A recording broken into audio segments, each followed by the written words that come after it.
Yeah, I think they'll have to go with the momentum of the one-day series. A very similar thing happened in 2005 where we kind of were playing a different way, and all the country got excited because of this way we were playing. We had some superstars in the side that everyone seemed to be able to relate to. I get the same sense now with this young England team.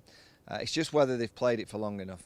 Leading into 2005, we pretty much played that way for 2 years on purpose to try and match Australia. So we got used to playing that way. We'd won, many games doing it. We'd won in South Africa just a few months before that series, and then in the one-day series before the 05 Ashes, we played pretty much our test team to get a feel of what Australia were about. So there's parallels in some ways because of the way. I just don't know if they've played it long enough. That's why the start's important. If England can get something from Cardiff, and that by something means get away with a draw if you can, get away from Cardiff, get over that toll bridge with something to take to Lords. I really do think England can shock Australia. If Australia win the first test and win it well, it's going to be a long series.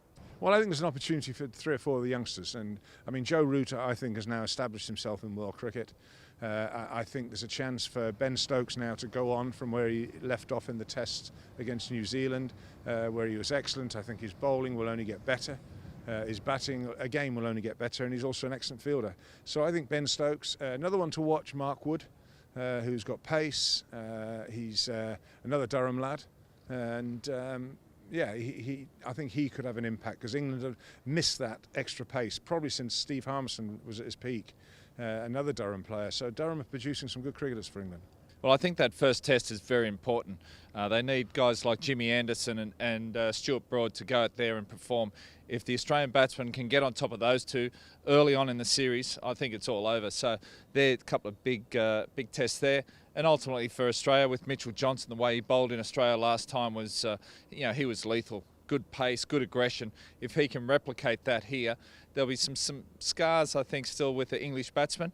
They'll remember that, get them jumping around, and it could be pretty tough. So, the bowling attack for the fast bowlers on both sides, whoever gets off to a better start, I think will have a big impact in the series. Yeah, no, I've changed my line these days. I'm no longer saying 5-0 because I think Australia are already up 5-0.